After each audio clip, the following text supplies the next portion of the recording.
পশ্চিমবঙ্গ রাজ্য বিধানসভায় বিজেপি সরকার, নতুন সরকার, তাদের মুখ্যমন্ত্রী শুভেন্দু অধিকারী, তাদের অর্থমন্ত্রী স্বপন দাশগুপ্ত, মাননীয় অর্থমন্ত্রী যে বাজেট পেশ করেছেন সেই বাজেট সম্পর্কে আমাদের প্রাথমিক কিছু বক্তব্য। প্রাথমিক, আমরা আবার বলছি প্রাথমিক, কারণ এই বইটিতে আমরা সম্পূর্ণ চিত্র পাইনি। সেই কারণে আনুষঙ্গিক যে নথিপত্র আছে সেগুলি দেখে আমাদের নেতৃত্ব পুরোপুরি এই বাজেট প্রস্তাবকে বিশ্লেষণ করবেন। কিন্তু মোটের উপর আমরা যেটা বলছি যে একটি নতুন সরকার সবে তারা শপথ নিয়েছেন, বাজেট করছেন। এর আগেই ভোট অন অ্যাকাউন্টের সময় প্রাক্তন বা বিদায়ী সরকার রাজ্যের উন্নয়নে একগুচ্ছ প্রস্তাব তারা রেখেই গেছিলেন। তো এখন নতুন সরকার যে বাজেট প্রস্তাব আজ পেশ করেছেন, আমরা তার উপর প্রাথমিক কিছু প্রতিক্রিয়া জানাচ্ছি। বিস্তারিতটা বাকি নথিপত্র দেখে দলের তরফে আমরা যথাসময় বলবো। আমরা প্রথমেই বলি, যেহেতু নতুন সরকার এবং তারা সবেমাত্র এসেছেন, ফলে আমরা এই সরকারকে কিছু সময় দিতে চাই। এই সরকারকে আমরা সময় দিতে চাই, অর্থাৎ এই বাজেট বইতে এমন অনেকগুলি বিষয় আছে যেগুলি সম্পর্কে সর্বভারতীয় তৃণমূল কংগ্রেসের তরফ থেকে আমরা কিছু কথা বলতে পারি, কিন্তু আমরা সবটা বলার পক্ষে নই। কারণ একটি সরকার সবে এসেছেন, তাদের মুখ্যমন্ত্রী, তাদের অর্থমন্ত্রী, তারা কিছু প্রস্তাব পেশ করেছেন। সেই আমরা চাই সরকারকে সময় দিতে, সরকার সময় নিন এবং এর মধ্যে যেগুলি ইতিবাচক আছে সেই ইতিবাচক বিষয়গুলি তারা রূপায়ণ করুন।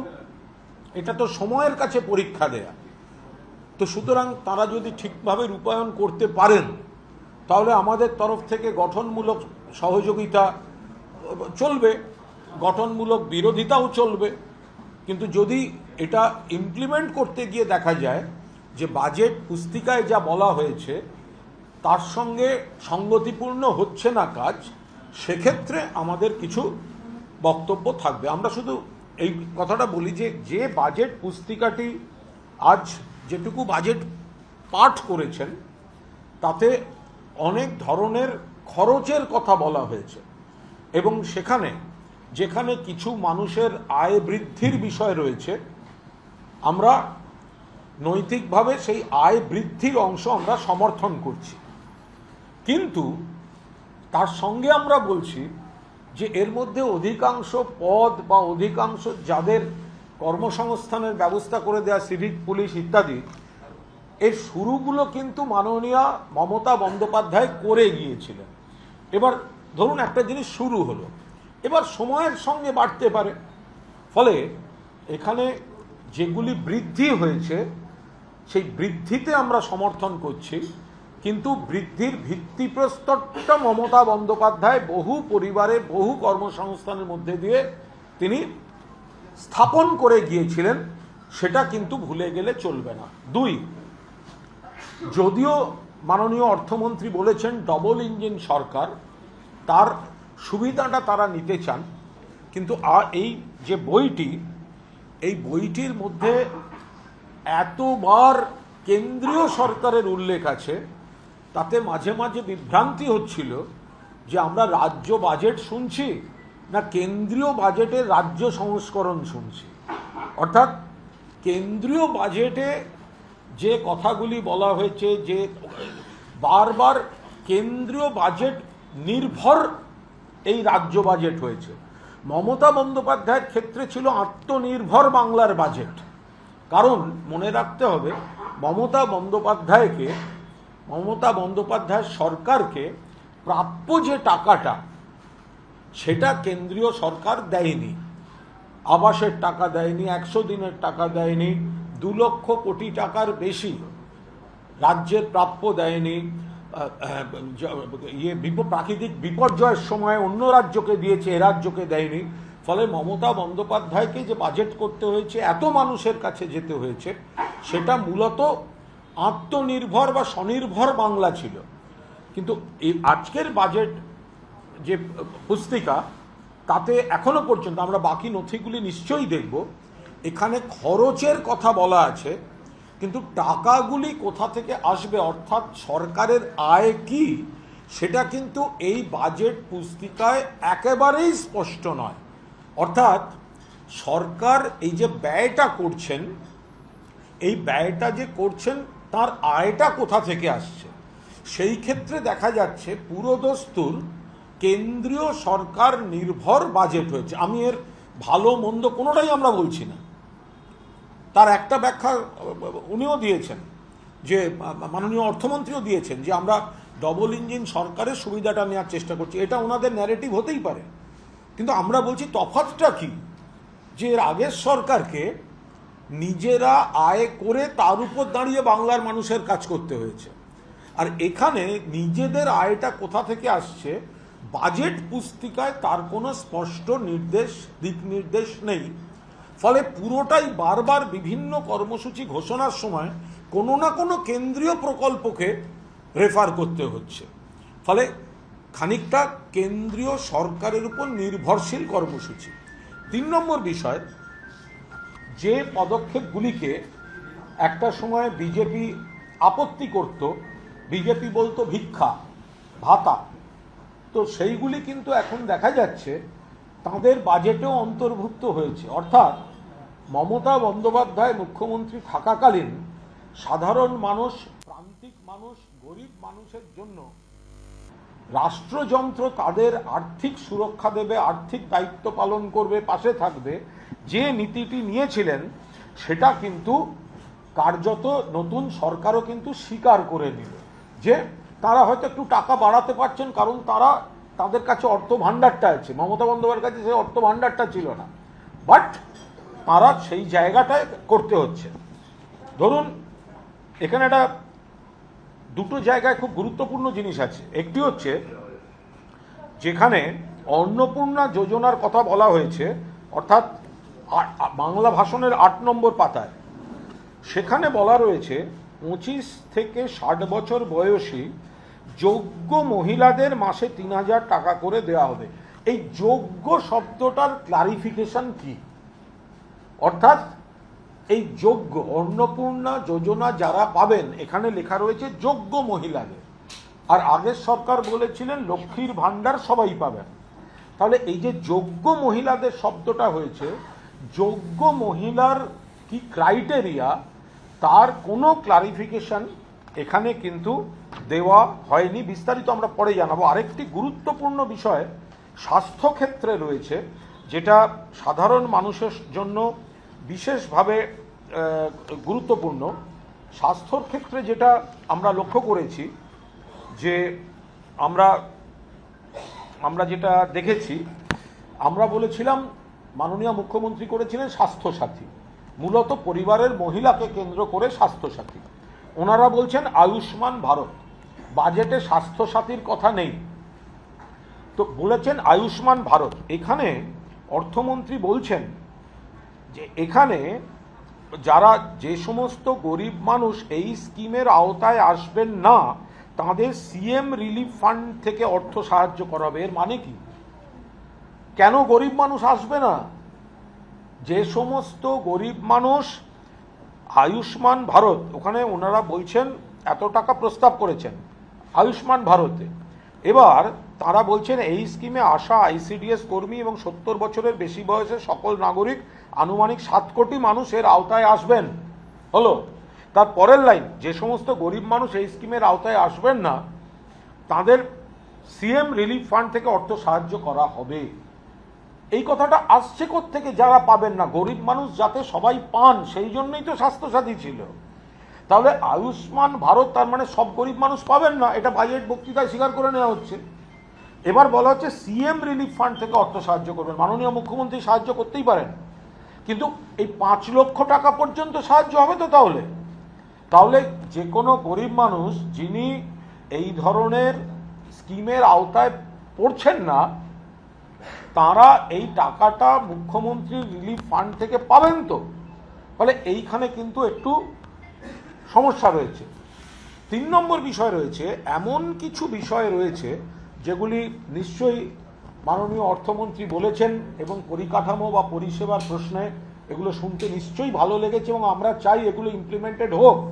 কিন্তু ধরুন 18 নম্বর পাতায় যেটি রয়েছে, সাগরদ্বীপে যাওয়ার রাস্তা উন্নত করতে বুড়িগঙ্গা সেতুর উপর আমাদের সরকারের বিবেচনাধীন আছে। বিবেচনাধীন কি? আগের সরকারের মুখ্যমন্ত্রী মমতা বন্দ্যোপাধ্যায় তো ঘোষণা করে দিয়ে গিয়েছেন মুড়িগঙ্গা যেতে ব্রিজ সেতু যেটা সাগরদ্বীপ যাওয়ার, এই সরকার বলছেন তাদের বিবেচনাধীন আছে। কিন্তু ওটা যে রাজ্য সরকার করবে সেটা তো আমাদের আগের সরকার মমতা বন্দ্যোপাধ্যায়ের সরকার তো সেটা ঘোষণা করে দিয়ে গিয়েছে। ফলে এখানে এমন অনেকগুলি প্রজেক্ট রয়েছে, মানে এই যুব সাথী যেটা শেষে ঘোষণা হয়েছিল এখানে সেটা একটু অন্যভাবে আছে। ফলে একটা বিষয় হচ্ছে আমরা সরকারকে সময় দেব, আমরা বিরোধিতার জন্য বিরোধিতা করব না, আমরা গঠনমূলক বিরোধিতা করব। মাননীয় মুখ্যমন্ত্রী শুভেন্দু অধিকারী এবং তার অর্থমন্ত্রী মাননীয় স্বপন দাশগুপ্ত তারা এই বাজেট ইমপ্লিমেন্ট করার জন্য তারা সময় নিন। আমরা জনগণ দ্বারা নির্বাচিত, আমরা আমাদের মতো করে নজর রাখব, সরকারকে আমাদের যা আপত্তি হবে, আমাদের দলের যা সিদ্ধান্ত হবে আমরা জানাবো। 2, এই বাজেট পুস্তিকায় যেটা কিভাবে সরকারের আয় হচ্ছে তার স্পষ্ট রূপরেখা নেই, আমরা বিস্তারিত নথি দেখব, কিন্তু এখানে ব্যয়ের কথা বলা আছে। এই ব্যয়ের মধ্যে যেহেতু কেন্দ্রীয় সরকারের উপর নির্ভরতা খুব স্পষ্ট, ফলে নিজস্ব আয় কিভাবে আসছে যেটা মমতা বন্দ্যোপাধ্যায়কে বছরের পর বছর করতে হয়েছে, এখানে মূলত কেন্দ্রীয় সরকার নির্ভর বাজেট। 3, যেটা আমাদের আরেকটু বলার সেটা হচ্ছে মমতা বন্দ্যোপাধ্যায় যে স্কিমগুলো করে গেছিলেন সেটা পরিকাঠামোর হতে পারে, শিল্পের হতে পারে, জেলার শিল্প তালুকগুলি হতে পারে, বড় শিল্প হতে পারে, এমএসএমই হতে পারে। আপনাদের মনে রাখতে হবে বেশ কিছু ক্ষেত্রে পশ্চিমবঙ্গ সরকারের কাজকে কেন্দ্রীয় সরকার কাউকে কোনো বিভাগকে ফার্স্ট প্রাইজ, কোনো বিভাগকে সেকেন্ড প্রাইজ এই কেন্দ্রীয় সরকারই দিয়েছে। অর্থাৎ মমতা বন্দ্যোপাধ্যায় যে সূচিগুলি করে গেছিলেন সেগুলি কার্যত মান্যতা পেয়েছে। যদিও একেবারে কন্যাশ্রী থেকে সমব্যথী পর্যন্ত বা তারও আগের এই প্রায় 100 যে কর্মসূচি সেগুলো সম্পর্কে আরেকটু নির্দিষ্ট যে তারা এটা কন্টিনিউ করছেন এবং তার জন্য টাকা বরাদ্দ হচ্ছে, এটা আরেকটু স্পষ্ট থাকলে ভালো হতো। কারণ এই সামাজিক সুরক্ষা স্কিমগুলি কিন্তু কোটি কোটি মানুষকে তাদের আর্থিক নিরাপত্তা দিয়েছে। ফলে আমরা নিশ্চয়ই ভবিষ্যতে বাকি যে নথিগুলি আছে তার মধ্যে বিস্তারিত আছে কিনা আমরা নিশ্চয়ই দেখব। আমরা বিরোধিতার জন্য বিরোধিতা করছি না, আমরা গঠনমূলক বিরোধী দলের দায়িত্ব পালন করব এবং অর্থমন্ত্রী তার যদি তিনি যদি কেন্দ্রীয় সরকার আগে যেটা প্রতিবন্ধকতা তৈরি করেছিল, মমতা বন্দ্যোপাধ্যায় সরকারকে টাকা দেয়নি, প্রতিহিংসার রাজনীতি করেছে, এখন যদি রাজ্যের অর্থমন্ত্রীর ভাণ্ডারে কেন্দ্রীয় সরকার টাকা দেন এবং তিনি যদি কাজ করতে পারেন, সেটার সময়ের সঙ্গে তিনি অগ্নি পরীক্ষা দেবেন যে এখানে যা বলা আছে সেগুলি কাজে রূপায়িত হচ্ছে কি হচ্ছে না।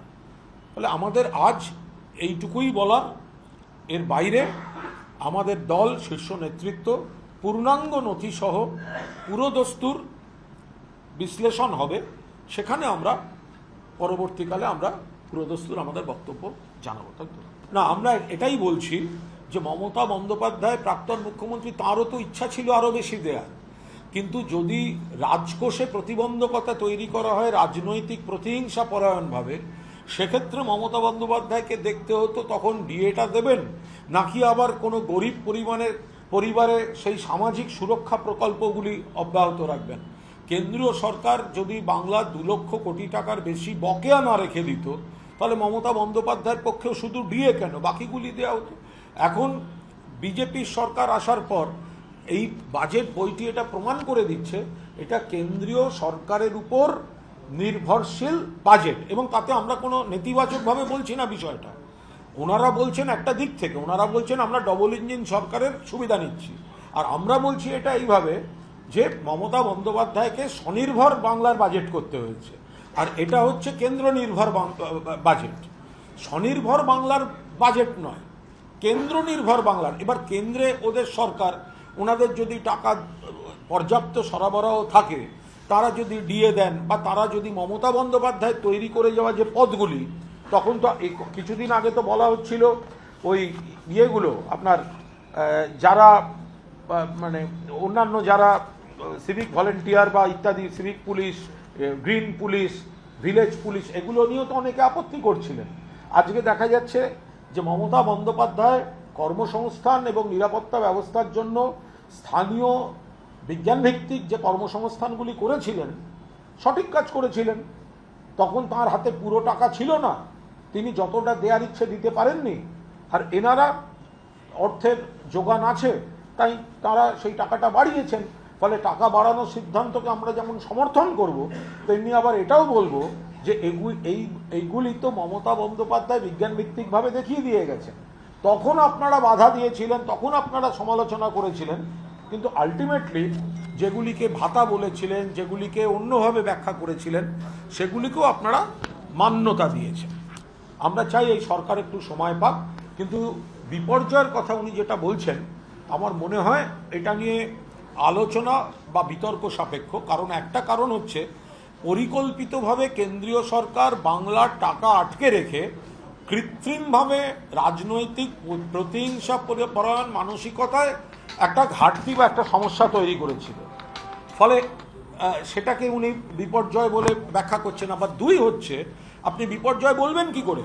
এত কিছুর মধ্যে আত্মনির্ভর বাংলা বা স্বনির্ভর বাংলা মমতা বন্দ্যোপাধ্যায় যেভাবে কাজ করছিলেন, এই কেন্দ্রীয় সরকার অর্থাৎ নরেন্দ্র মোদীর সরকার তাদের বিভিন্ন বিভাগে যখন বলেছে ভারতবর্ষের মধ্যে 1 নম্বর উন্নতিতে পশ্চিমবঙ্গ সরকার, 2 নম্বর জায়গায় পশ্চিমবঙ্গ সরকার। ফলে আপনি কিভাবে বিপর্যয় বলতে পারেন, যেখানে নরেন্দ্র মোদীর নেতৃত্বাধীন কেন্দ্রীয় সরকার তাদের রিপোর্টে বাংলার বিভিন্ন বিভাগের কাজকে প্রথম পুরস্কার দিয়েছে, দ্বিতীয় পুরস্কার দিয়েছে, স্বীকৃতি দিয়েছে, তো সেখানে এই বিপর্যয় মানে শব্দটা তার সঙ্গে সঙ্গতিপূর্ণ নয়। যে বিষয়গুলি অত্যন্ত সিরিয়াস, আমরা আবার বলেছি, আমরা একটা প্রাথমিক আমাদের প্রতিক্রিয়া জানালাম। যেগুলোর আইনের সুদূর প্রসারী প্রভাব আছে সেগুলো আমাদের শীর্ষ নেতৃত্ব সমস্ত নথিটা খতিয়ে দেখে যথাসময়ে সবিস্তারে সেগুলির উপর বক্তব্য জানাবেন। আমরা শুধু প্রাথমিকভাবে কয়েকটা বার্তা দিলাম। এক, বিরোধিতার জন্য বিরোধিতা নয়, আমরা সরকারকে সময় দিচ্ছি এবং আমরা লক্ষ্য রাখবো যাতে তারা যে ভালো ঘোষণাগুলো করছেন সেগুলো ঠিক ইমপ্লিমেন্টেড হয়। দুই হচ্ছে, তাদের সরকার কিভাবে টাকাটা বাংলা থেকে রোজগার করে বাজেট হচ্ছে তার স্পষ্ট রেখা নেই। এটা বাংলা স্বনির্ভর বাজেট যেটা মমতাদি করতেন সেটা নয়, এটা কেন্দ্রের মানে কেন্দ্র নির্ভর বাজেট। ওনারা বলতে পারেন ওনাদের সরকার ডবল ইঞ্জিন সরকারের এফেক্ট, বাট তাই। 3 হচ্ছে, বহু প্রজেক্ট, বহু স্কিম রয়েছে যেটা মমতা বন্দ্যোপাধ্যায় তৈরি করে যাওয়া, সেগুলি ওনারা গ্রহণ করেছেন, ওনারা নতুন চেহারায় ঘোষণার দিকে এনেছেন, সেটা ওনাদের ব্যাপার। মানুষের যাতে উপকার হয় আমরা সেগুলো ওনারা করতে পারলে ভালো। দেখুন না, এটা আলাদা করে কোনো মন্তব্য করছি না, আলাদা করে কোনো রকমভাবে মন্তব্য করছি না, কারণ সাংবাদিকদের জন্যই মূলত বলেছেন। ফলে আপনারা সেটা দেখে নেবেন কি। তবে এমএলএ তহবিল, এমএলএর যে লোকাল যে উন্নয়নের তহবিল ওনারা খানিকটা বাড়াবার প্রস্তাব দিয়েছেন, সেটা নিশ্চয়ই এমএলএদের কাজ করতে সুবিধা হবে। কিন্তু সেখানে দেখতে হবে যে এমএলএরা স্যাংশন করলে, বিরোধী এমএলএরা স্যাংশন করলো, তৃণমূল কংগ্রেসের এমএলএরা স্যাংশন করলো, এবার নোডাল যে এজেন্সি তারা এমন জটিলতা তৈরি করলো যে দেখতে ভালো লাগছে ফান্ড আছে, কিন্তু সেটা গিয়ে রিয়েলিটিতে গ্রাউন্ড লেভেলে কাজটা করা যাচ্ছে না, বা জটিলতা হচ্ছে বা দেরি হচ্ছে। সেটা যাতে না হয় সেটাও অর্থমন্ত্রীকে দেখতে হবে।